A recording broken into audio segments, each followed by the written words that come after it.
प्राचीन काल में भस्मासुर नाम का एक राक्षस था। उसको पूरे विश्व पर राज करना था।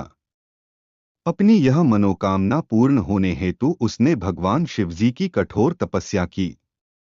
उसकी अनेक वर्षों की दिनरात की कठोर तपस्या से प्रसन्न होकर भगवान भोलेनाथ भस्मासुर के सामने प्रकट हो गए। भगवान शिवजी ने उससे कहा, मैं तुम्हारी कठोर तपश्चर्या से प्रसन्न हो गया हूँ। तुम्हें जो वरदान चाहिए वह मांग लो। तब भस्मासुर ने शिवजी से अमर होने का वरदान मांगा।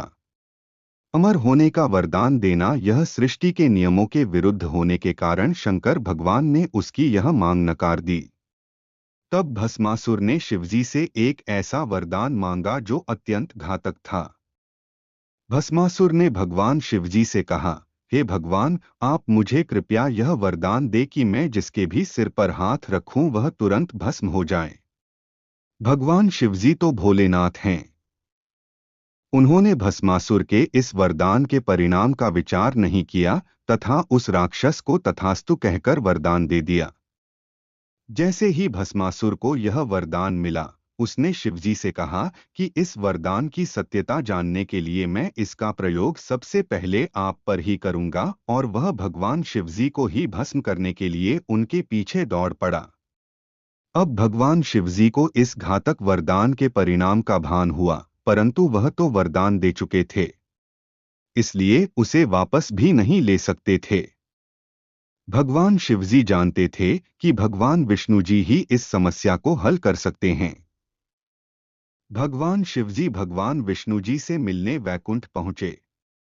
उन्होंने भगवान नारायण को भस्मासुर को वरदान देने की बात बताई। उन्होंने कहा, मैंने भस्मासुर को वरदान दिया है, परंतु वह उस वरदान का गलत उपयोग कर रहा है। वह मुझे ही भस्म करने के लिए मेरे पीछे पड़ा हुआ है। अब आपको ही उसका वध करना होगा। तब भगवान विष्णु जी ने भस्मासुर का अंत करने के लिए मोहिनी नामक सुंदर स्त्री का रूप धारण किया। इधर भस्मासुर भटक भटक कर शिवजी को भस्म करने के लिए ढूंढ रहा था। उसी समय अत्यंत सुंदर रूप धारण कर भगवान विष्णु जी मोहिनी बनकर उसके सामने प्रकट हो गए। मोहिनी अपने नाम के अनुरूप ही अत्यंत मोहक और सुंदर थी। उसकी सुंदरता से मुग्ध होकर भस्मासुर उसे देखता ही रह गया। भस्मासुर यह भूल गया कि वह भगवान शिवजी को भस्म करने के लिए ढूंढ रहा था।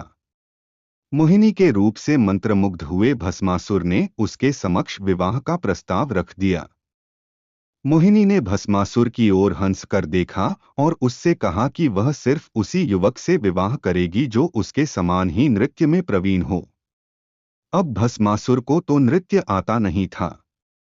भस्मासुर विचार में पड़ गया, क्योंकि उसे तो किसी भी प्रकार से मोहिनी से विवाह करना ही था। उसने मोहिनी से कहा, हे सुंदरी, मुझे आपसे विवाह करना है। मुझे नृत्य नहीं आता, परंतु आप मुझे नृत्य सिखाइए। मैं आपसे नृत्य सीखकर आपके साथ विवाह कर लूंगा। मोहिनी का रूप धारण किए हुए भगवान विष्णु तुरंत भस्मासुर को नृत्य सिखाने को तैयार हो गई। उसने भस्मासुर को नृत्य सिखाना आरंभ कर दिया। भस्मासुर अपनी सुध-बुध भूलकर मोहिनी को अपेक्षित नृत्य करने का प्रयास कर रहा था। भस्मासुर को मोहित होकर नृत्य करते देख मोहिनी रूपी श्री विष्णु जी ने नृत्य करते करते अपना हाथ अपने सिर पर रख दिया। उनके पीछे पीछे भस्मासुर ने भी अपना हाथ स्वयं के सिर पर रख दिया। बच्चों, भस्मासुर मोहिनी के रूप से मोहित होकर भगवान शिवजी का वरदान भूल गया, परंतु उस वरदान का परिणाम तो होना ही था। जैसे ही भस्मासुर ने अपना हाथ स्वयं के सिर पर रखा, वह उसी स्थान पर भस्म हो गया। इस प्रकार श्री विष्णु भगवान ने भस्मासुर का अंत कर दिया और भगवान शिवजी का वरदान भी पूरा हो गया।